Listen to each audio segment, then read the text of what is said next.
Well, hello everyone. My name is Julie Smith, and I'm the host of Elijah Force. Our show focuses on prayer and intercession, the seer anointing and discerning of spirits, and utilizing our gifts in our everyday lives. Today, I have the privilege of hosting Stephanie Herzog from the Glory Zone, and it is going to be a covenant filled, glorious show today, and you don't want to miss out on it. But before we bring Stephanie on, we wanted to run this video clip to show you where your generous donations are going.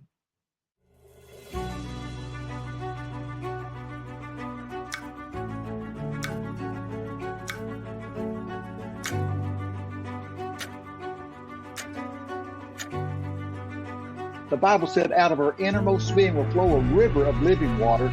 We know that's talking about the Spirit of God, but we don't want to see children dying prematurely because of the need of clean water. I don't want any of them dying on our watch because we did not provide clean water.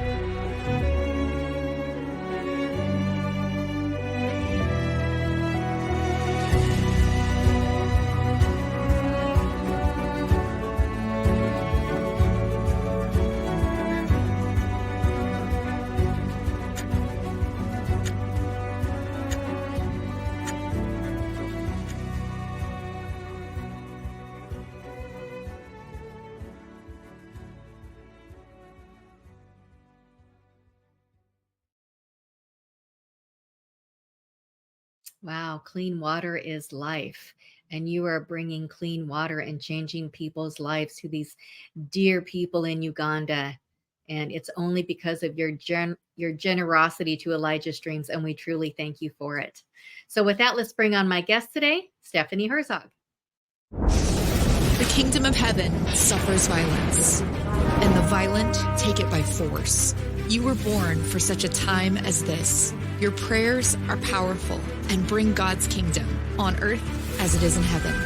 Seers, dreamers, and discerners, arise. You are highly gifted and anointed. All warriors, arise. The God of peace will soon crush Satan under your feet. You are a force to be reckoned with. Hello, Stephanie. Welcome to the show. We're so excited to have you back on. Hello. Thanks for having me back. Yes, we had you on before, and we thought we need to have you back on about this topic that you talk about, you minister to, you preach it, you've helped many, many people about it. God is your matchmaker, and that's a hot topic today. And I know it's helped a lot of people. And even your husband, David Herzog, who we've had on Elijah Streams, said, you've got to have Stephanie on talking about, God being, our matchmaker. And I know you have a powerful testimony about this, including with you and David and how God brought you together. But I thought before we get into all that, give us a little bit of a life update. You just came back from some world travelers. Tell us a little bit about that.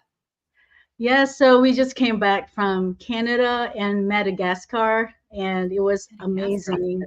Yeah, it was, I guess, the ends of the earth, right? And so Canada, we just ministered to like hundreds of pastors and apostles in the area that are Filipinos from the Philippines, but they live there, and equip them in the glory and to prepare for the times we're living in now. Mm-hmm. And we went to Madagascar and did a 2-day crusade there, 40,000 crusade, and thousands got saved, delivered, and healed. It was amazing.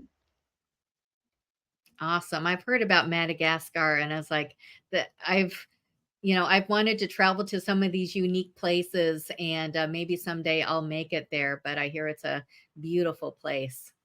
Yes, the land of the lemurs, but I didn't get to see them. Because it was just kind of in and out kind of thing, Yeah.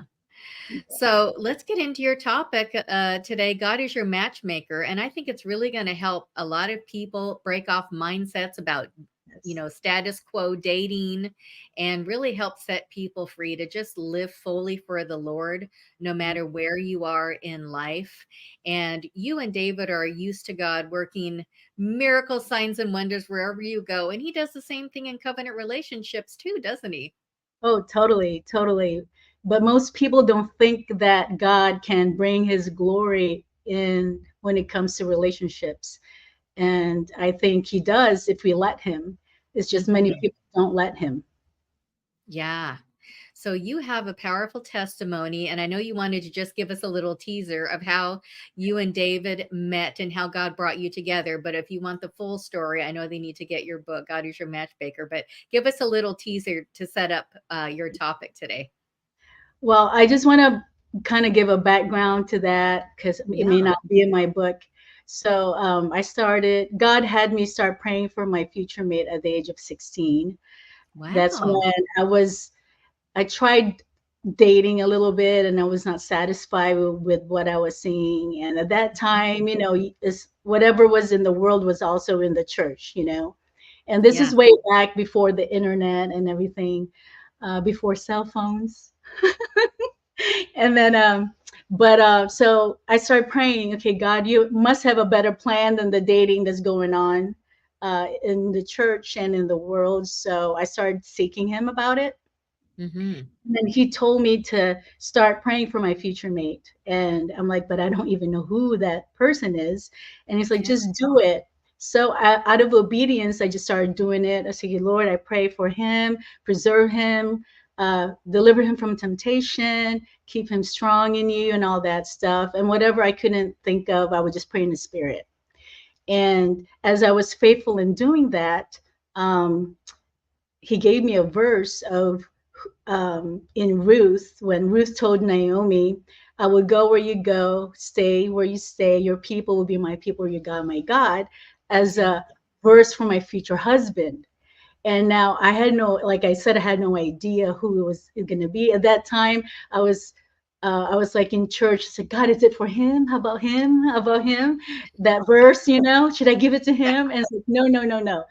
Just write it down and keep it. I'll tell you when and to who to give it to, right? So Hmm. I'm like, okay, good. It's no pressure on me or the burden, right? And but that verse held the key as to who I was going to be married with. I will go where you go, stay where you stay meant I will be traveling with my husband in ministry. Going, Yes. yeah. Yeah. And your people will be my people meant he's of another race than me.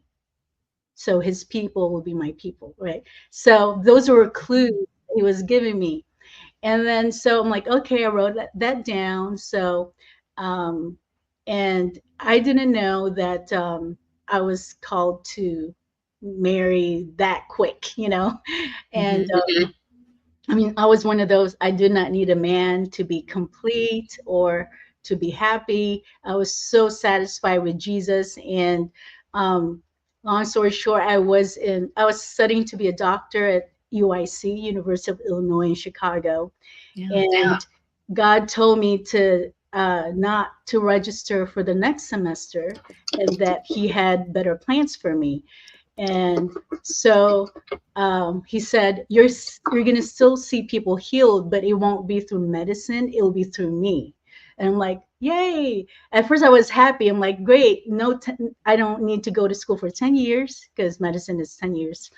And but then I was but then when reality hit me, I'm like, oh, you have to tell my dad about this because he's not going to be happy. And long story short, my father disowned me for obeying God and going to Bible school. And and it was weird because I obeyed God and I felt like Abraham leaving everything behind to obey God to go to a land he did not know, and he left his family and everything. And so I felt like because I sacrificed my family, put it on the altar, God gave me a new family of my own by getting me to be married with someone and in Bible school. Because imagine Mhm. if I didn't obey God and going to Bible school and uh, dropping my whole plans that I had for me, I wouldn't have met David. So I tell people, if you're not in His will, you're not going to find the right person. You're only going to find His will, and you're in the right. You'll find the right person when you're in His will. So I had to drop everything, go to Bible school, and I met David there. Actually, I met him before I went to Bible school. While I was studying at the university, I took a break. I mean, there was a weekend break, and CF and I, Christ for the Nations in Dallas, they had a college days weekend where people from the outside can visit the college, the Bible school. And so I went, saved my money, and I flew to Dallas, Texas from Chicago, and that's where I met David. And but I was like guarding my heart, just checking out the school, not guys, you know. And then Right. and it was great, you know. He I met him, and then that was it. I didn't think much of it. And then but then weeks later I had a dream that I was in that Bible school. This is before I heard from God to go to Bible school. I had a dream that I was at the Bible school, and wherever I went, David was there. Like he was being highlighted by God. And I just kind of shook it off. I'm like, that's just probably from my Chicago pizza dream.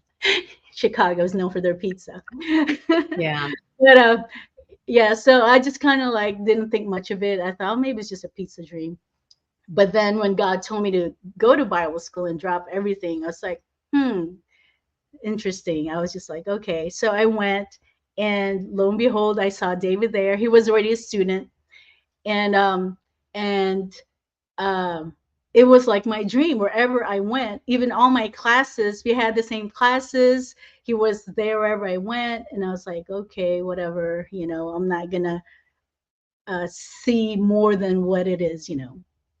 And then so um with I didn't know that God had plans for David. That's why he was highlighting him to me. And then so um I had guys in Bible school, like 10 different guys come up to me and tell me, oh, God, show me you're supposed to be my wife.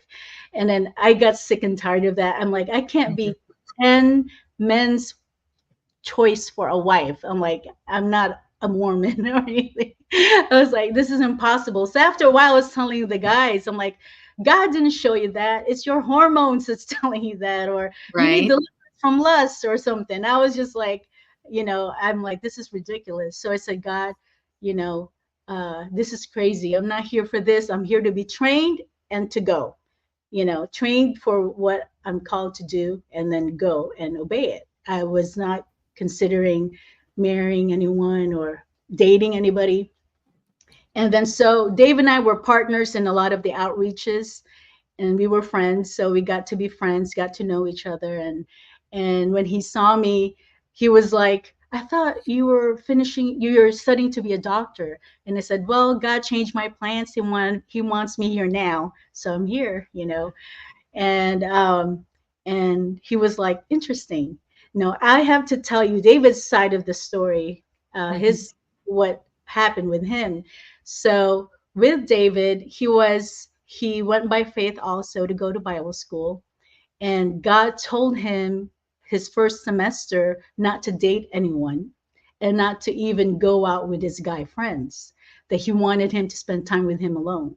So that was hard for a guy that's good looking and single in Bible school to do, but he obeyed God. And then for some reason, girls were asking him out. Okay. In Mhm. Bible school, he had girls asking him out, and he had to say no to them. And his friends were like, are you crazy? She's so hot. And you're saying no. If that was me, I would say yes. And he's like, well, she didn't ask you, did she? Like all this crazy stuff. And and he wouldn't even go out with his guy friends and his roommates. So he just really stayed back and obeyed God. And then in doing this, he actually sped up uh, the time clock. See, when you obey God and sacrificing what you want for what He wants, it speeds up the time clock of Him giving you the right one, because that means He can entrust you with it. Because you're not finding and made an idol. Many times that's become an idol to some Mhm. people. Like it's all about that. That's all they think of. And when we put that on the altar and just be consumed with God Himself instead, it speeds up the time clock. So because he did that, he obeyed God. he had a word one time. He was praying in the prayer room of the school, and a student came to him and said, and had a prophetic word. He said, because you obeyed God in this, God will give you your future wife sooner than you think, and she will travel with you everywhere and minister with you, traveling everywhere, and you'll be together. You'll be a powerful force together. And so he wrote that down, didn't know who it was for, just like with me. So, and he's like, okay, God, I trust you. You're going to make this word happen. I don't have to make it happen. So, so by the time I came, him and I were like, we were partners in a lot of the activities in the school, and we were both interning and doing praise and worship at a church, and helping out this church as a ministry. And one day, David said, I need to talk to you. And I'm like privately, there's this fellowship hall in the Bible school where it's all big windows so people can see you. So you're not going to be tempted to do anything uh, bad. And so we met there. And then as I was getting ready to meet him, God told me, you're going to give that verse to him when you see him. I'm like, say what? It's like, I'm not ready for this. What do you mean? You're going to give him the verse because he's the one for you. It's like, no way, no way. I was like, oh my God, this is crazy. And I was like, but God, it's just you and me. We're good, just the two of us. We don't need a third party. I was like, freeze the crowd, God. Just you and me. We're a perfect team. You and I. We're great. We don't need another person, you know. And he's like, don't worry, it's me doing this. And I'm like, are you sure? Because I'm willing to give up my friendship with this guy. If he's in the way, if it's a distraction, you know, I don't care. I really don't care, you know. I just want you. And he said, this is me. So just do it. You'll see what's going to happen. Give him that verse and you'll see what happens. So I'm like, okay. So Stepping out in faith.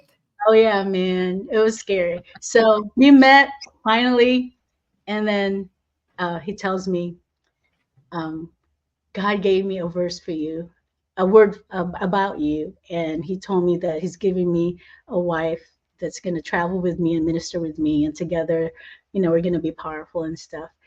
And then God told me, okay, it's your turn now. I'm like, okay.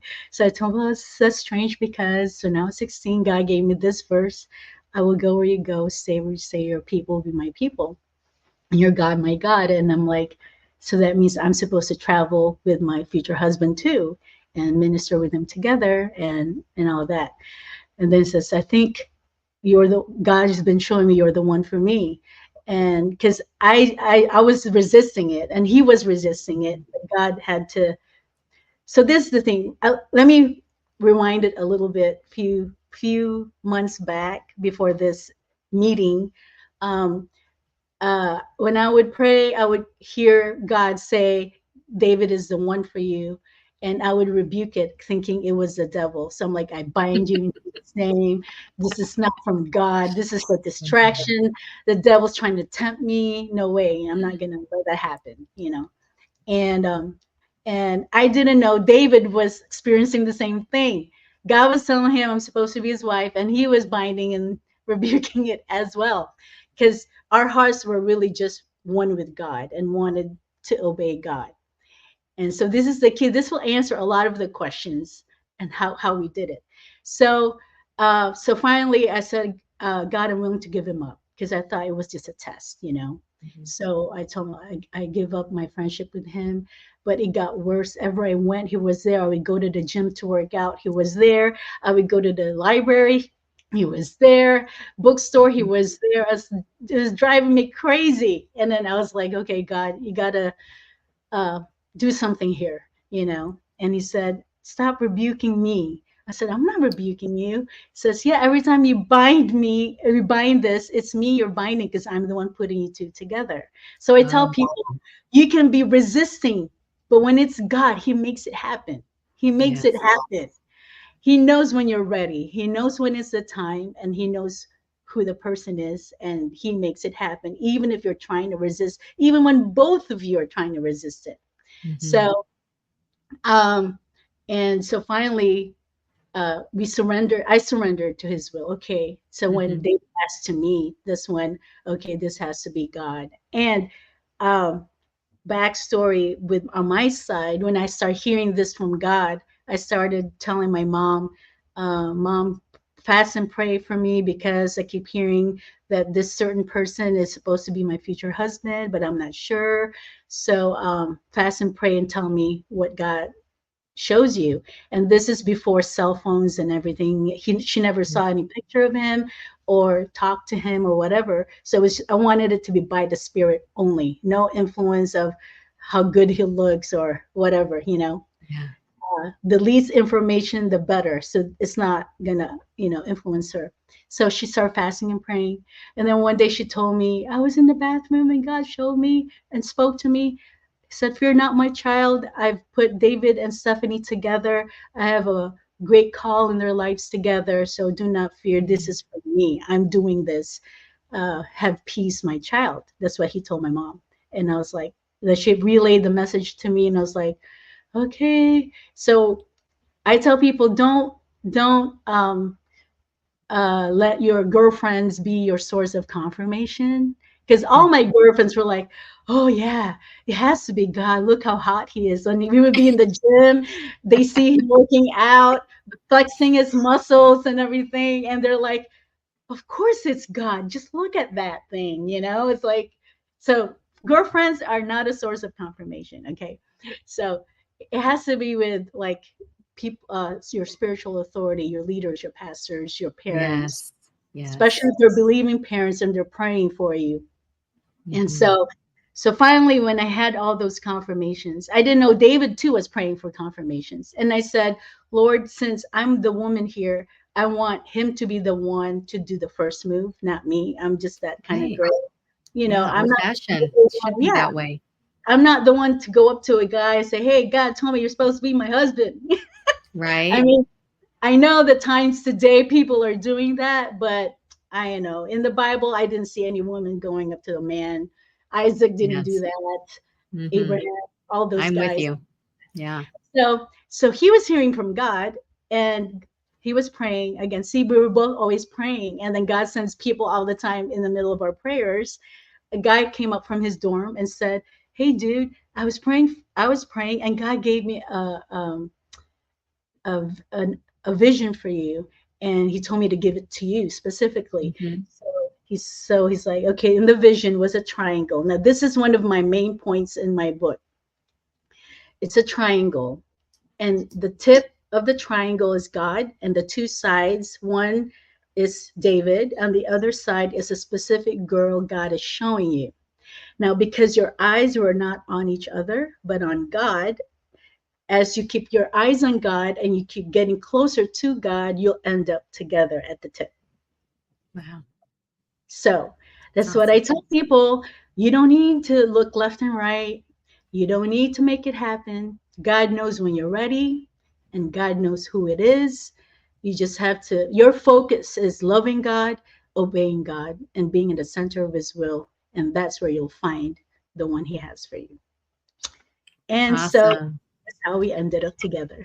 Yes. And we have a wedding picture of you guys. Yes. Look at that. How many years have you all been married now? See, we are 2024. It will be 33 years. 33. Wow. You And guys that's look about the same. this a year after we got married. Within the first year. Yeah. Yeah, I still had that perm. Yes. And beautiful That's babies. um yeah, my youngest there was probably 1 years old, 1 year old. Mhm. And yeah, that's when we had our three girls. And that's 2 months Yes. ago. Yeah. Uh, vacation Dave and I had. So Yeah. That looks still, like Italy, Tuscany. yeah, this Tuscany. Yes. That's so beautiful over there. I would live in Italy if I could. Yeah. So dreamy. Gosh, what a story. We could just end the show right there with your testimony because that's, God bringing two people together that are meant to be together. And, I love that you shared that you were friends, Yes. first. That's so important to be friends Yeah. first. People skip that part, but it's Yeah. the most important part. because you stay friends. I hear that, Yeah. they ask people who have been married 50 plus years, what's the secret? And they Mhm. say, we are best friends. We, Yes. till this day, Yes. we're still best friends. And so that's what it's built on, is a solid friendship. And Yeah. then, God showed you signs, both of you both knew it, Yes. and you sought him, and you took time to seek the Lord individually and Yes. make sure that you both heard from the Lord. And there were some, counterfeits on the way, with, you said, like 10 plus guys. God says you're my wife, yada, yada, yada. It's so important that we hear from the Lord ourselves and discern it. I've heard crazy stories too. And, I've even dealt recently with some guys who think I'm their next wife in their, collection of wives. They've been divorced multiple times. And, oh, Oh. Julie's my next wife. Yeah, no, no, no, no. And so, you both have to hear from the Lord. It has to be from the Lord. That desire has to be in your heart for that person. And there wasn't striving. You, like, God always had you guys run into each other. It's like, I'm I know. showing you, here's the sign. David's everywhere, Stephanie's everywhere, where I'm, wherever you're going. So he brought you guys together. There was no doubt, hands down, you heard from the Lord and he brought you together. And that's so important. That your testimony just speaks volumes right there in itself. So Yeah. that's so powerful. And, just as much as marriage is a gift from the Lord, so is singleness. It really is. And I've been single for a lot of years. I'm very content. I'm probably too content, but I'm so content. I know I don't need someone else to fulfill Yeah. my happiness. I'm content with just me and the Lord. So talk to singles a little bit about that, because singleness really is a gift from God. You're not less than, you're just as powerful. It's, you and him, serving in how he has you. Talk about singleness being a gift from the Lord.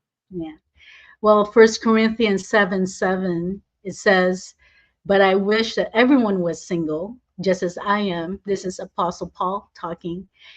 And yet each person has a special gift from God of one kind or another. So he Yeah. gives to others marriage, the gift of marriage, and to others the gift of singleness. So so neither one is better than the other. Both have its own struggles and advantages, Hmm.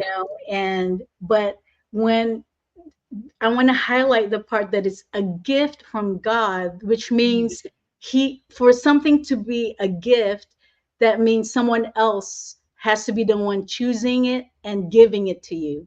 It's Hmm. not you doing it. So if God's gift for you right now is to be single, he will give you the grace and the strength to be fulfilled and satisfied in your singleness in him. And if Yes. it is marriage, he will give you the strength and the grace to be satisfied and fulfilled in marriage. But it's for him to decide that, not us. It can't be like, oh God, I want to be married now. No, it's a gift from God. So you just have to trust him for it. Um, it's because, right now, many single people are uh, they think to be married is like a promotion, that they're less than if they're not married. But no, being single is amazing. I was so fulfilled as a single person, even before I was married. I was so happy in God. I was very protective with my relationship with God, that I was not easily. I think when we guard our hearts, Proverbs 4:23 says to guard your heart, because out of it flows everything, all the issues of life. So Hmm. we need to guard our heart and not give it quickly to anybody that we like or that likes us or Yes. pursuing us or whatever. We have to guard it. As you notice in our story, we lived a fully surrendered life to God. That's the key. When you're fully surrendered to God, then you make him the one that completes you and satisfy you. And so nowadays we have single people that are wanting to be married, and married people who want to be single again. It's crazy, but I always say it's better to be single but satisfied in God than married but miserable because you're with the wrong person. Yes. And so today, even among in the church, even in ministers and Christians, there's a high divorce rate.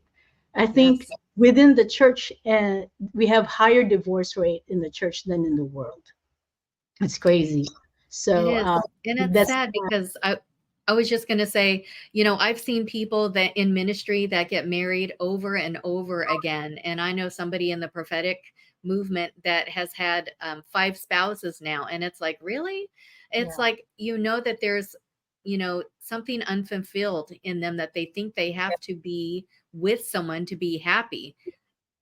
yeah. Yeah. And the thing is that saddens me too. I know a lot of fired up people, powerful, anointed people.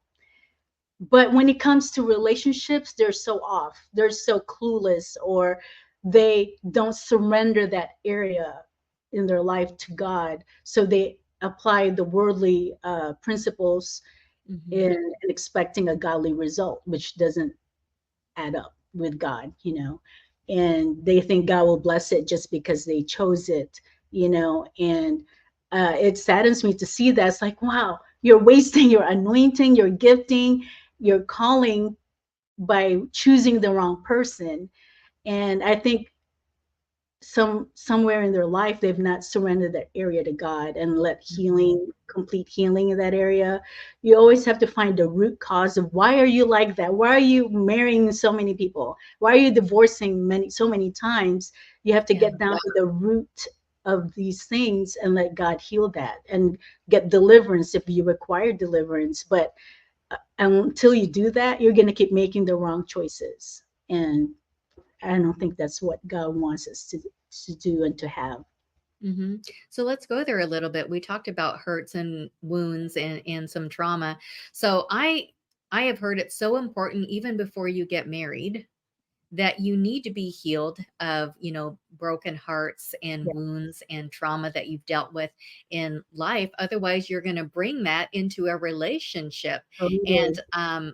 I went to a retreat that Wendy Griffith had in Virginia in June. And nobody expected it, but it was a powerful move of healing for people. People That's, got healed from childhood abuse, from all mm, different types of that's abuses. important. And Yeah. that was the prerequisite to Yes. finding, the one that the Lord has for you. And for him to bring someone in your life is getting, a lot of your brokenness healed and not bringing that into a marriage. Talk a little bit about that. Yeah. So I wrote that in my book that when you're single, this is the perfect time to get healed Yes. emotionally, spiritually, in every way in your body, spirit, soul, and body. Especially if you've gone through abuse or something traumatic, Hmm. until you're fully healed, it's not a good thing for you to get in a relationship in that state because you're going to end up making mistakes, making the wrong choices, and that's an open door to the enemy to cause you to be seduced by the wrong guys or the wrong girls. And it's, I always say, wounded people wound people, or hurting Yes. people hurt people. So until you're whole, you will attract other wounded people because Hmm. only when you're a whole person, fully healed and delivered from stuff, then you'll attract another whole person. But a wounded person will not attract a whole person because they have no triggers. A whole person will have no triggers. There is no open door, but you do. So you'll only attract another person that's got a lot of, baggages. And when you bring that in a marriage, whatever is in the marriage gets magnified. So if it's all kinds of wounds and trauma and abuse, that's just going to get magnified. It's not going to be healed just because you got married. And so people, the verse they always use, this verse is better to get married than to burn in passion, like Hmm. whatever. If they have sexual problems, they think marriage is a solution, but it's not, because you heard many marriages that had they commit adultery because that yearning for sex or doesn't is not cured with marriage. They bring it in the marriage, and so they end up committing adultery or whatever. So marriage is not the solution for lust or your sexual cravings. It's you got to get healed and delivered of that stuff, and before you enter into marriage. So focus as a single, focus on getting healed, getting deliverance, becoming Mhm. whole. That's why the word single means whole. Like a single cell means a Yeah. whole cell. Oh, that's good. But nowadays we have broken cells. We have broken Mhm. people, fragmented people, traumatized, abused people, and they're looking for the wrong thing to bring them healing and happiness. But until you're whole, it's not going to work out. Your marriage will not make you whole. Yeah. Yeah, and you share that too. This is key. And I'd like you to talk into that. God did not design our hearts to be fulfilled by another human. I mean, some people think when you get married that their partner is the one who's in charge of their happiness. And Yes. that's simply not true. And you're going to be disappointed over and over again. Talk about that. Yeah. I mean, just look at the married people that you know. Mhm. How many married people you know, married couples, that are miserable? They're not happy. And then they think, okay, maybe if I have kids and I'll be happy. It's always being put on someone else, their Mhm. happiness. Maybe if I have kids, maybe I have grandkids. It's like there's always a demand for another human to make them happy. But God did not design our hearts to be fulfilled or happy from another human. God created our hearts to be fulfilled only by Him and Him alone. So, it's like I like giving this example. When you have kids like little toddlers, little babies, the toy with my kids, I bought them a toy where there's different shape holes, and Mhm.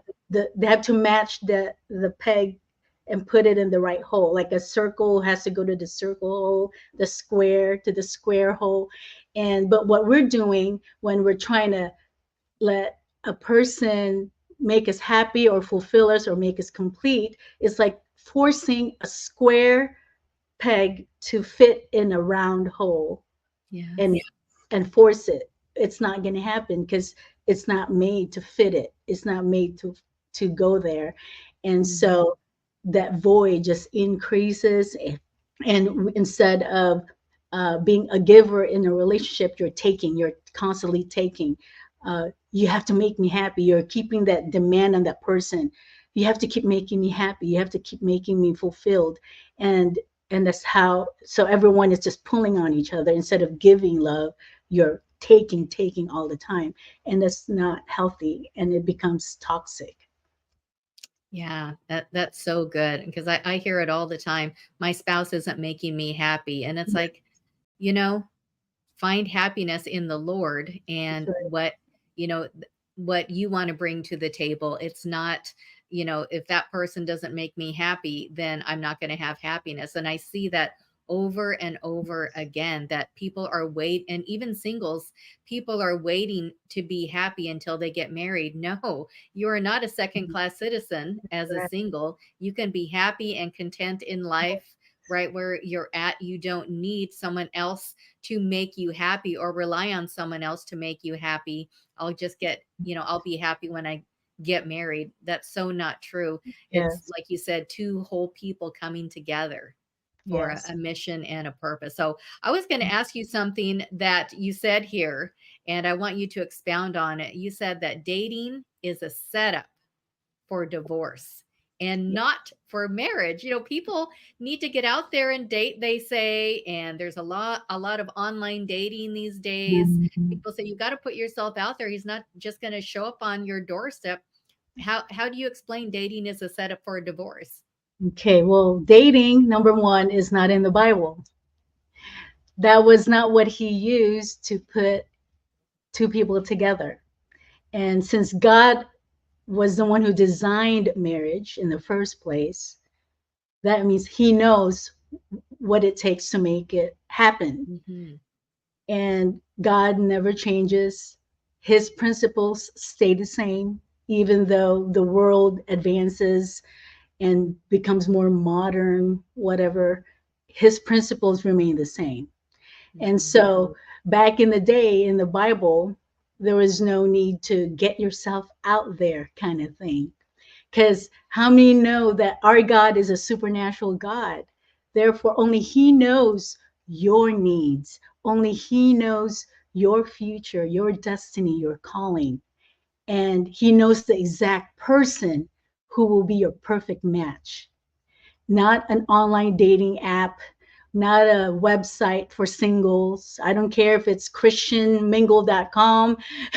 You can put the name Christian in it. It doesn't mean it's God approved.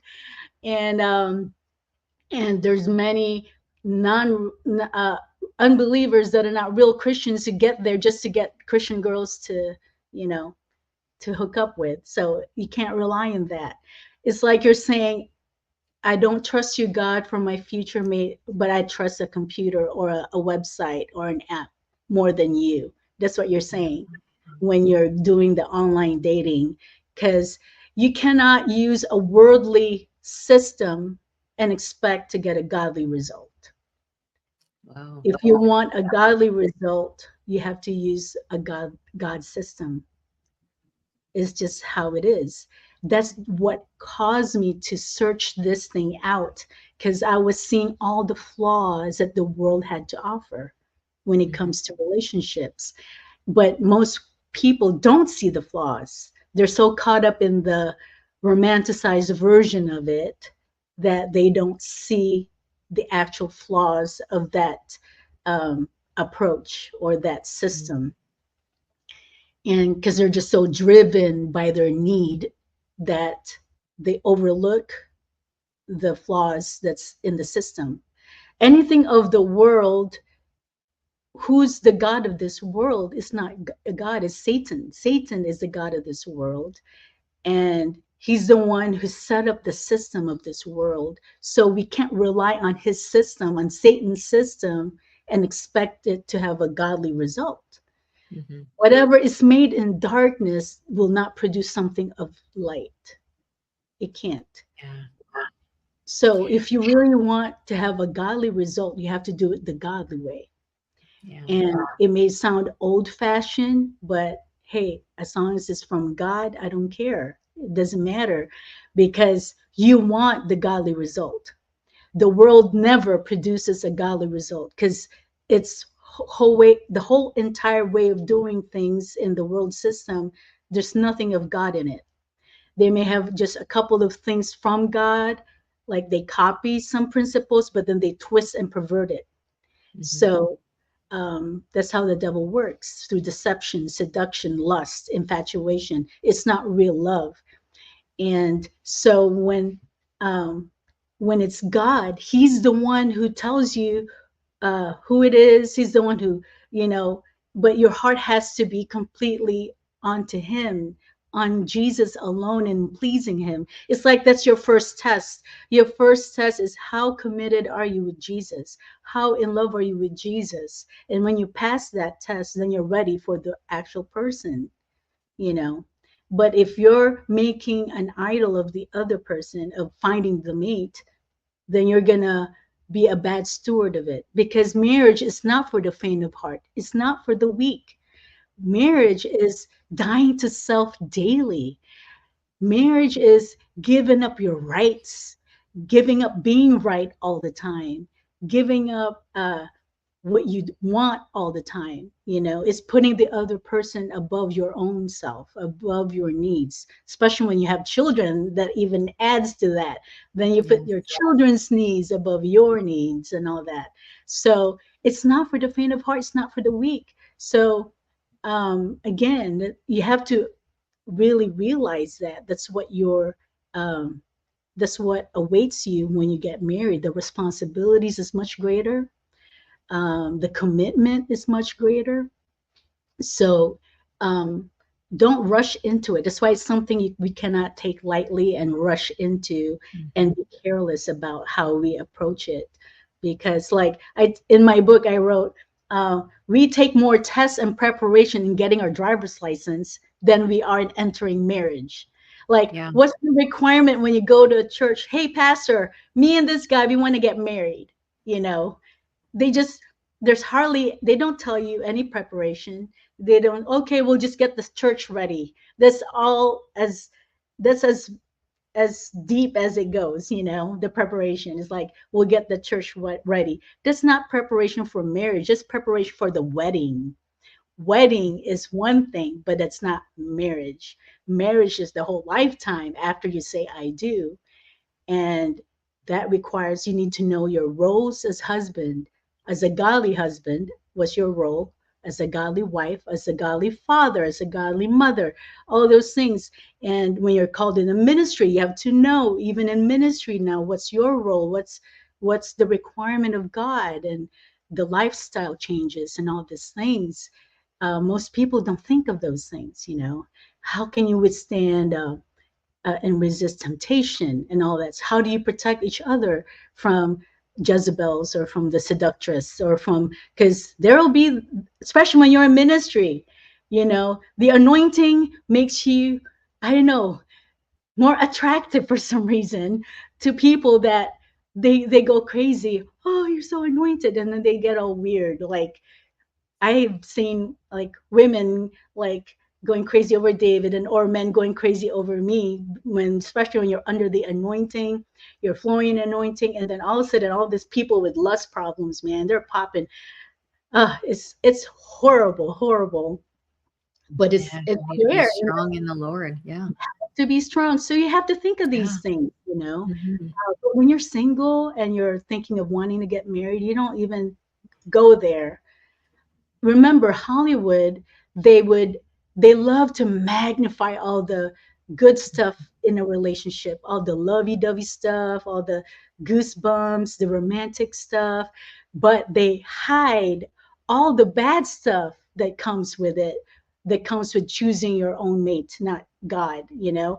They hide the broken heart that you get after marrying the wrong person. They hide the hurt you feel when they you're no longer exciting to them, so they move on to the next thing, and you're no longer the priority in their lives. You're no longer what makes their heart sing, you know. The things in life, the responsibilities, the payments, the finances, the debt, whatever, the kids, all the demands in life, it's like they get sucked out of you. The life of you gets sucked out of you.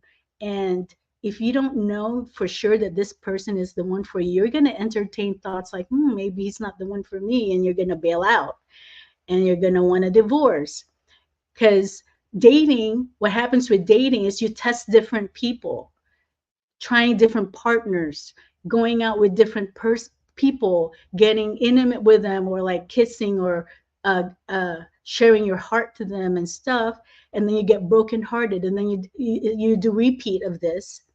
But God did not design our hearts to be broken over and over by people. Right. Because And then soul ties as well. yeah, so imagine if you dated many, let's just give a number. Let's say you dated Hmm. like 20 guys by the time you got married. So just like 20 times you went through breakups, your heart broken, and Mm. soul ties that you have to cut off before you marry. So uh, I love this analogy of like a clay. Our hearts is like a clay. Let's say your heart is a red clay, and then you start dating a guy, another guy. First guy you dated was a blue clay, and then you got soul ties with that blue clay, and then you broke up. So now parts of the blue is mixing with your red clay, and parts of your red clay is now you've given to the blue clay. And then now you start dating a yellow clay and a green clay. So by the time you marry, you're no longer this red clay that you were created in the first place. You're a bunch of different colors and fragments from different Wow. people. So you have transference of spirits from the soul tie from the different people, and that's what you're bringing into your marriage. You're how could you be a gift to your future husband when you're not whole? Like I said, your whole is you're a whole red clay. You're not giving your whole red clay. Now you're a red clay with blue, green, yellow all over. And a So lot that's, of trust issues, probably. yes, so that's not a gift Mhm. when you're mixed with a bunch of other stuff. You're mixing with a bunch of other relationships. I mean, I would hate it to where on your first wedding night, you're finally get to be intimate with your husband for the first time, and then because he had slept with many other women, he's thinking of someone else when you're with that person, when you're having your Mhm. first wedding night. That ain't good. I'm like, no way. That's not how it's supposed to be, because you've tampered with God's original design, and only his blood um can change that and make you whole again. That is why it's so, so important to be whole before you enter into marriage. Even Mhm. though you had a bad past, God can restore your innocence. Yes. God can bring complete healing in your heart. God can make you that red clay all over again. But you have So to good. give him those different fragments of other people in your life, all the soul ties, all the different. I have to release Bob or Joe or whoever and break off any fragments of himself that I have, Lord. I give it back to him, and whatever I've given of myself in Joe, Lord, I you restore it back to me. So you kind of like have to collect all the pieces of you gave to other people, and you return all the pieces of other people back to them until you become whole again. That's the only way you give yourself as a gift to your future mate on the wedding day. Oh, that's so good. So, so good. And so let's just encourage viewers here. There are people that listening to this, they have waited, they want to get married, they want to do it, God's way. What would you encourage them to do right now to make themselves ready for the Lord to move in their life with the Yeah. same Well, signs he gave you and David? yeah. Well, number one, surrender it all to God. Everything in our Christian life requires faith, and choosing your mate or finding the mate also requires faith. You have to leave those in God's hands. Because remember, you're not just falling. It's see, relationships today is all about falling in love, but it's not how it works in the Bible. In the Bible, it's about the kingdom. God puts two people together for a purpose, for his kingdom purposes. There has to be a vision, a destiny together. Mhm. So you can't just marry any Joe Blow, because if it's not part of your destiny, then he should not be with that person. God puts two people according to their destinies. And so that's very, very important. Churches don't teach that. It's just whoever you happen to fall in love, or, you know, um, in my book, it all explains all that. So, Yeah. number one, surrender even that desire to be married to God, and let whatever emptiness you feel, that longing to be married, let God fill that. Let God bring healing to your heart. If you've been wounded or abused, God has to first heal you of all those things before He can give you your future mate, because then you're gonna uh, pull from that person and become whole. Take this time to develop just healthy friendships and be whole in God, be content in God, be fulfilled in God. If you don't know how to do that, I would take the time to fast and pray to God about it. Say, Lord, I surrender myself to you. I repent for doing things my way, for striving to make things happen. I want to have a godly result, so therefore I will trust you with this. It's like let go and let God. Lord, I let go of being in control of this part of my life, and let you be the one to be in charge of it. And just like the illustration of the triangle, keep your Yes. eyes on God. That's the best. Keep your eyes on God, and as you get closer to God, He'll bring you to the right person Himself. He knows when you're ready. He knows where you live.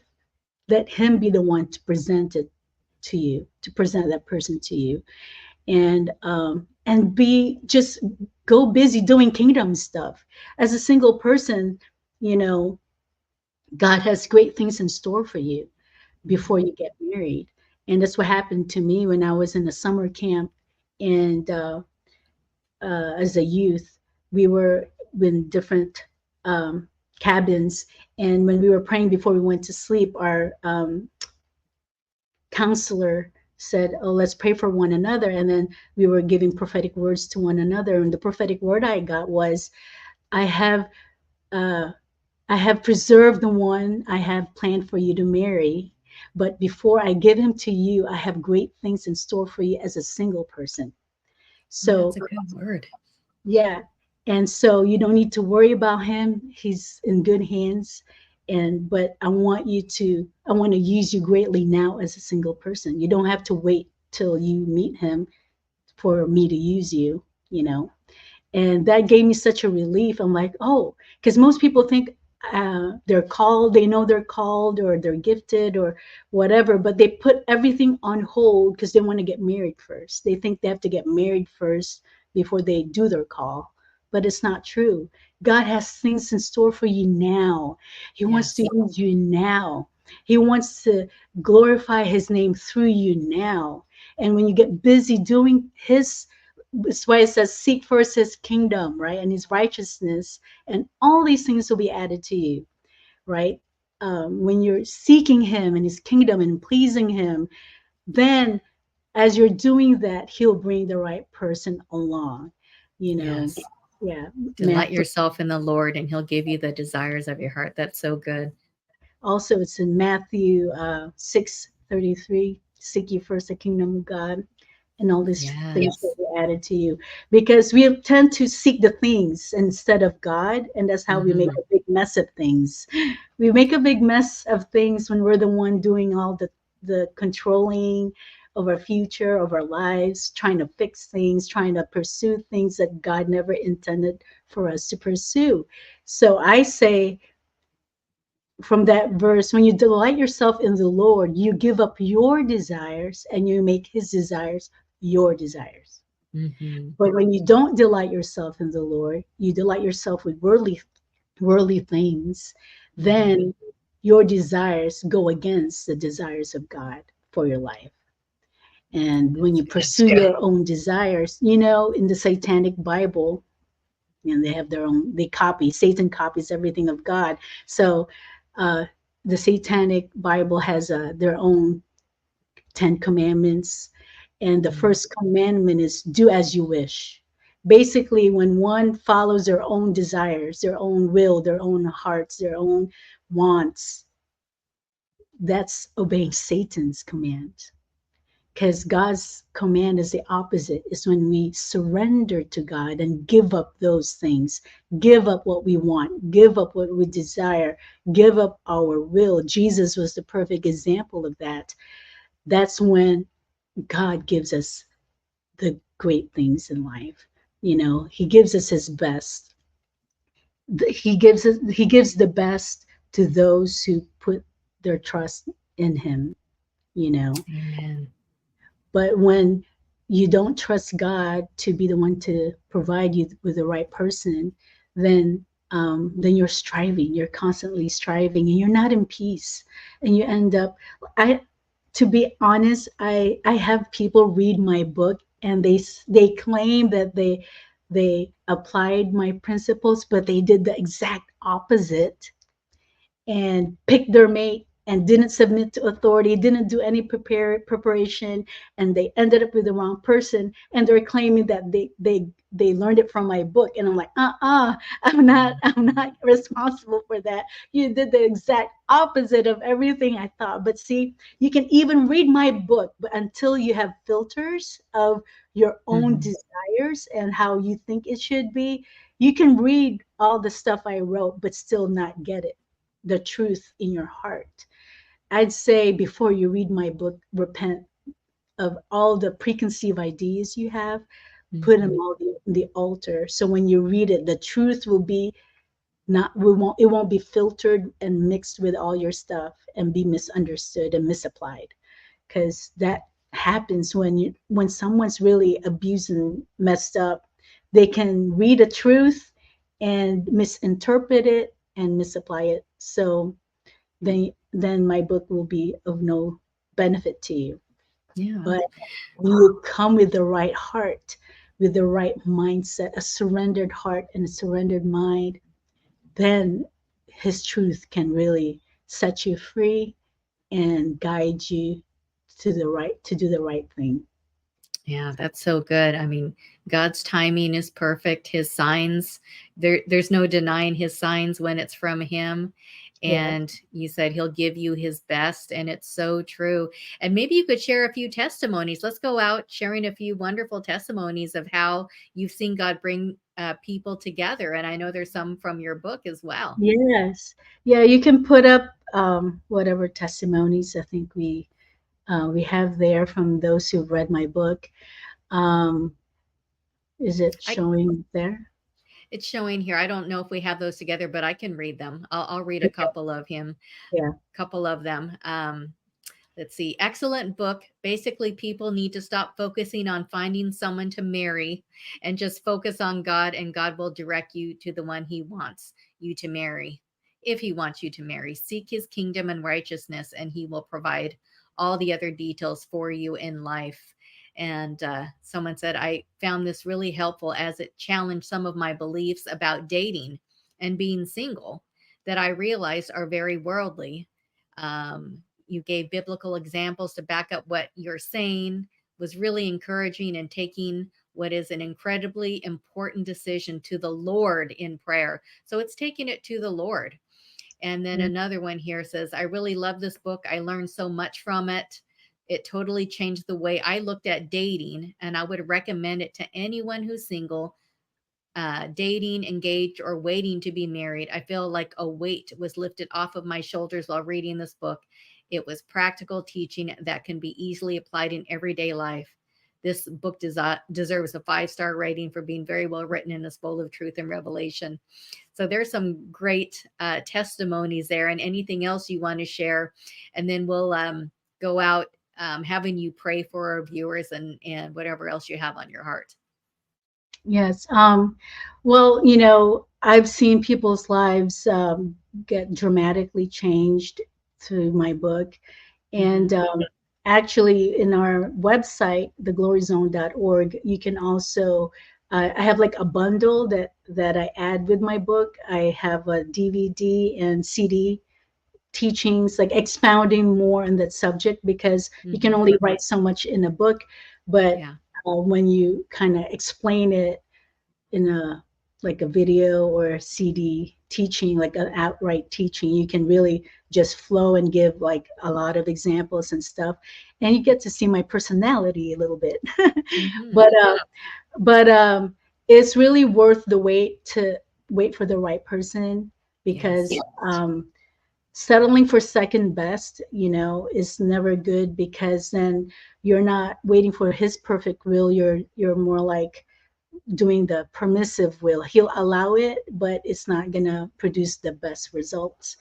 And that's why this book is really for from young person. Like, I don't know what the dating age nowadays is, 9, 10. I don't No, know. that's too. No, I'm serious. You don't know. Wow, that's And crazy. people are dating young nowadays, like 9 or 10 years old. I don't know Mm-mm. how that can be, but I whether would you're say 16 would be the earliest. I would let my kids date, but I know well, I know, but it's nowadays, different. even Christians, I'm telling you, whether you're 12 or you're 82, if you're single, this book's for you.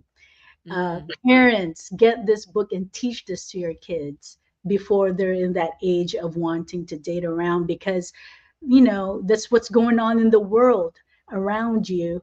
And many times they get influenced by the people near that's around them. So until you instill this godly principles to them, they're going to be influenced by someone else. So you might as well be the one to teach them God's way, so that they're not going to want the world's way.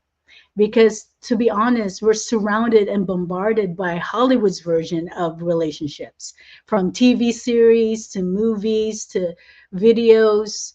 It's like the access to these things are so easy now that we have to compete with that. So parents have to even be more vigilant in instilling the truth to the kids, godly principles to your children concerning relationships and preserving yourself, keeping yourself pure.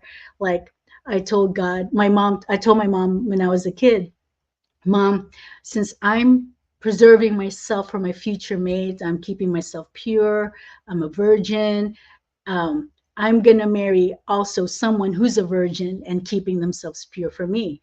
My mom was like, oh, wishful thinking. Nowadays, there's probably only 2% of guys that are virgins. Most of them have probably slept around.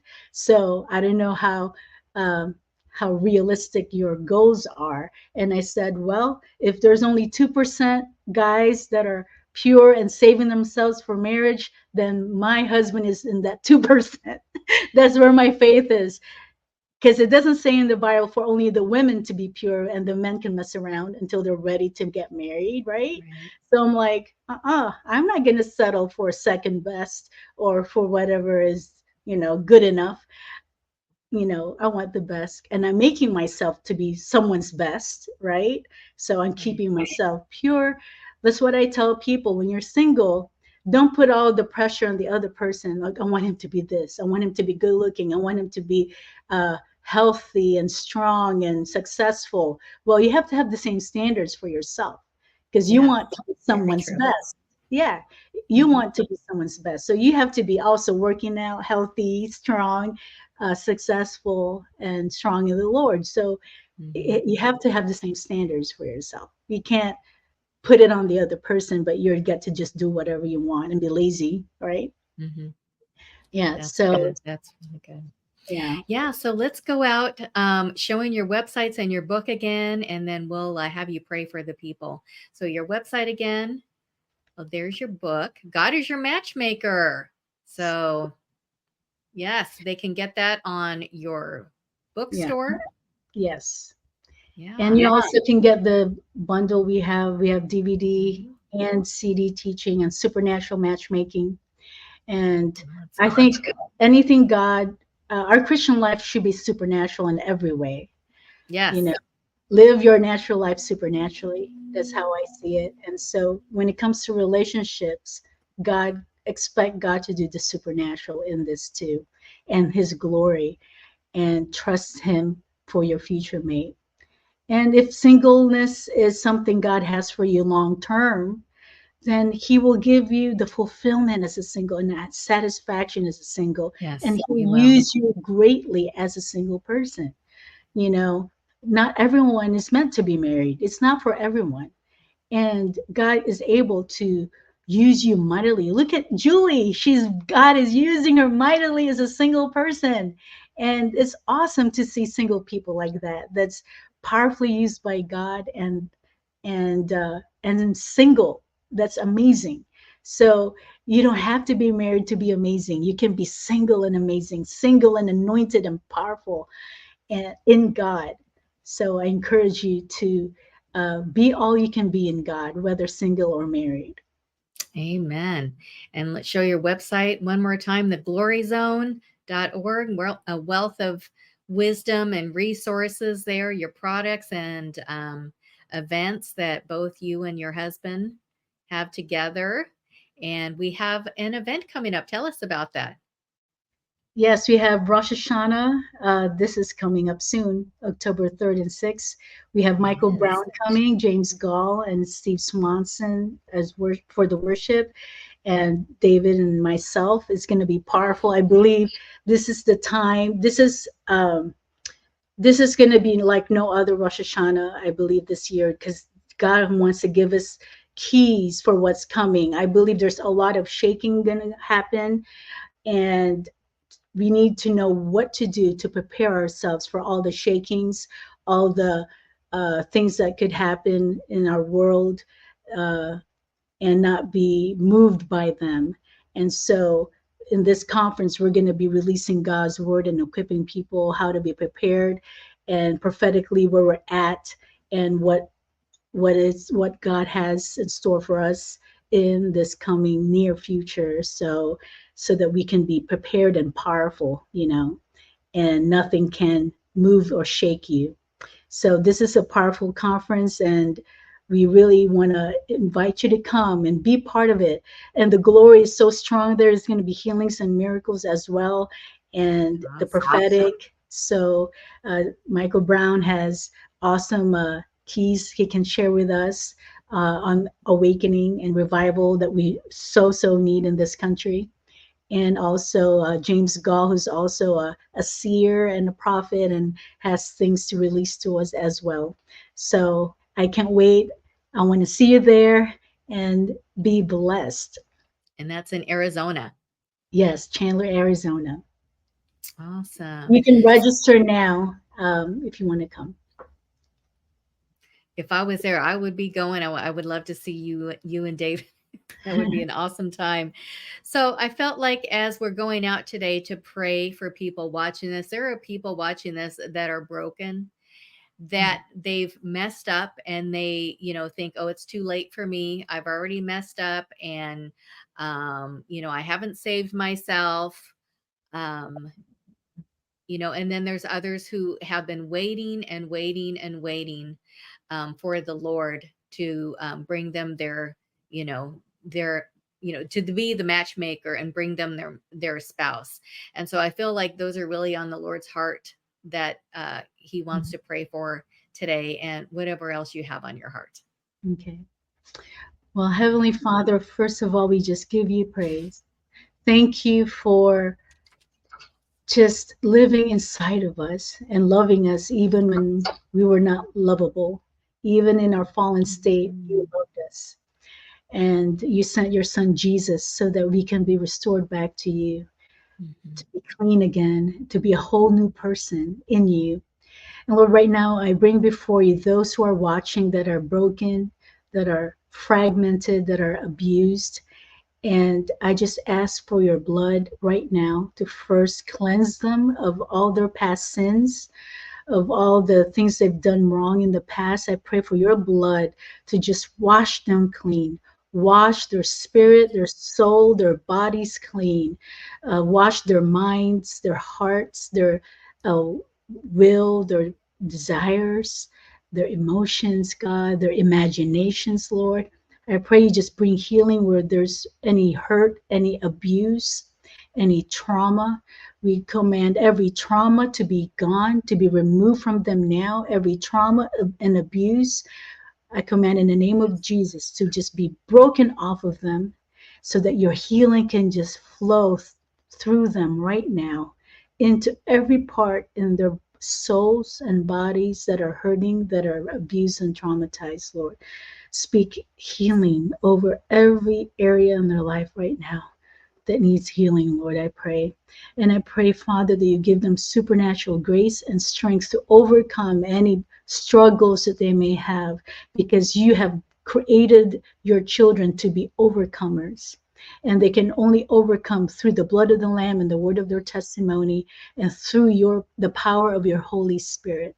So right now I pray for your Holy Spirit to fill them to overflowing so they can overcome any struggles that they may have, or weaknesses they may have, or addictions that they have that they're struggling to overcome.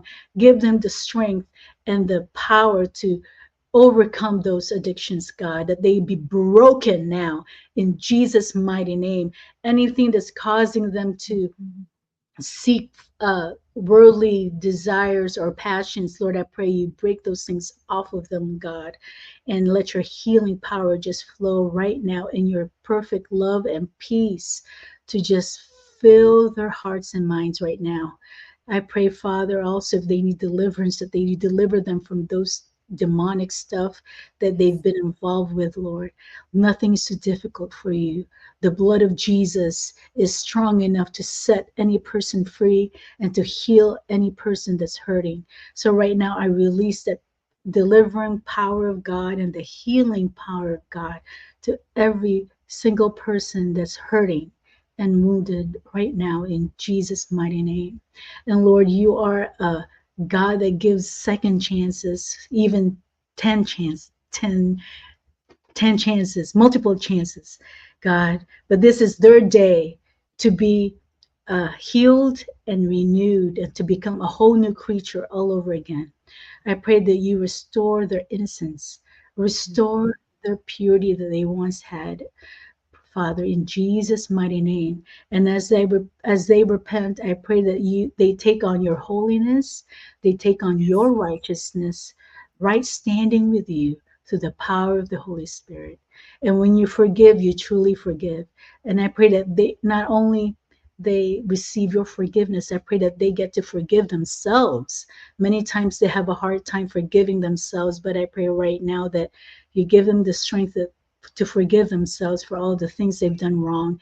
And today they get to start on a clean slate. They get to do it over, God. It's a supernatural reset in you right now taking place.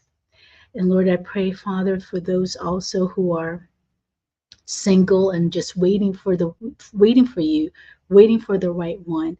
I pray that they will not grow weary in waiting, that they will keep trusting in you, keep that they will keep their faith in you concerning the one that you have for them.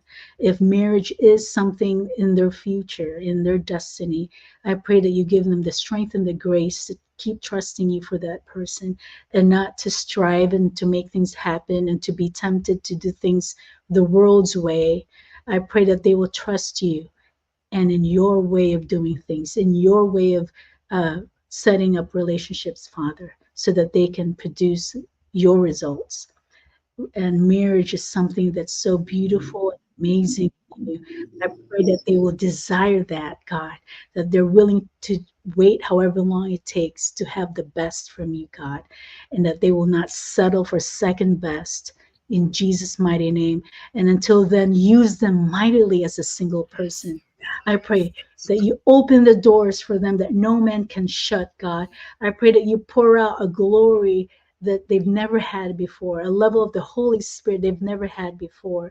I pray, Father, that their light will so shine, God, amidst this dark world, and that you'll be able to use them mightily, even in the marketplace. If they're in the ministry, use them mightily in ministry. If they're in the marketplace, use them in the marketplace. If they're still in school, use them mightily in school. Wherever their sphere of influences, Father, I pray that you use them mightily even now as a single person, and that they will surrender their future to you and trust you for it, God, and be happy and content with you and you alone. I pray, Father, that they will be in complete peace doing this, God, that they will experience a level of glory like never before. In Jesus' mighty name, and all these things, let your name be glorified. Amen and amen. Amen. I saw a few things while you were praying. I saw the woman at the well that was married 5 times, and Jesus said, "Go and sin no more." And then she went and had a powerful evangelistic ministry. And Yes, so God is going to, women that have, or men or women that you feel like you've blown it and broken. It's like bring it to Him, lay it at His feet, and He is going to raise you up in a mighty way as you come to Him and repent, and He's going to make you whole and make you a power evangelist like the women at the well. And then I saw inside of a body, and it became completely white. God is cleaning out bodies, like yeah, He's clearing out your body and making you white as snow, and bringing back your purity yeah, internally. I mean, from the top of your head to the bottom of uh, your feet. I saw that. And then I also saw him taking like a cleaning brush into a bottle, and he was cleaning yeah, from the inside out. And he's going to take that cleaning brush on the inside of people who have asked him to come in and do that for them. And then I saw 2 people that were completely content in the Lord. They were so content in who they are in Christ and their identity. And that's when He brought them together. So yeah, it's just what you said, Stephanie. It's being content in the Lord right where you're at, and yeah, watch. He's going to bring 2 whole people that are content to come yeah. together. And that's how He does it. So, Amen. That's awesome. Praise God. this It was was so brought good. to my memory. One of the testimonies I have in my book. This lady, she did live uh, a promiscuous life beforehand. Then she got radically saved, and then so she asked God to restore her innocence. And then finally God led her to this godly man, and the one that God chose for her. And when she claimed, God restore my innocence, on their wedding night, she bled like she was a virgin. Like God restored even her virginity on her wedding night, and it was a powerful testimony, and she was able to share that with me. So God is able even to do that, even to restore your virginity all over again. He can erase all the cellular memory of sin, of Mhm. sexual perversion, of all these things. God is able to erase all that with his blood and completely renew you and make you pure and white and a virgin again, to where you can enter into uh, your marriage or your wedding completely pure and innocent again. That's the power of the blood of Jesus. That's amazing. So I know this really encouraged our viewers today to do this God's way. And I know you blew up some mindsets today as well. Mindsets of the world. You completely blew that out of the water and, brought in things done God's way, and your testimony of you and David and how the Lord brought you together. That just speaks volumes right there. And, you guys are such a powerful couple, and we love and honor both of you and the ministry you have together. It's just Thanks awesome to so see much. all the work the Lord's done in your life. So, yeah, thank you for coming on the show today. And I Thank you. wanted yes, thank you. And I wanted to remind viewers where you can watch us. We're on Facebook at facebook.com Elijah Force Show. We're on Rumble at rumble.com Elijah Force Show. And you can email us and give us your feedback. And how did Stephanie's show impact you today? You can email us at connect@elijahforce.com, and we'll get those uh, that feedback, those comments to Stephanie, and may show up on one of our next year Q&A shows as well. We're on Instagram, and we post bite-sized reels on instagram.com Elijah Force Show. And we also have a podcast, Take Us on the Road with You. We're at ElijahForcePodcast.com. So, viewers, thank you for joining us today on Elijah Force. And never forget that you are a force to be reckoned with. We'll see you next time. Bye bye, everyone.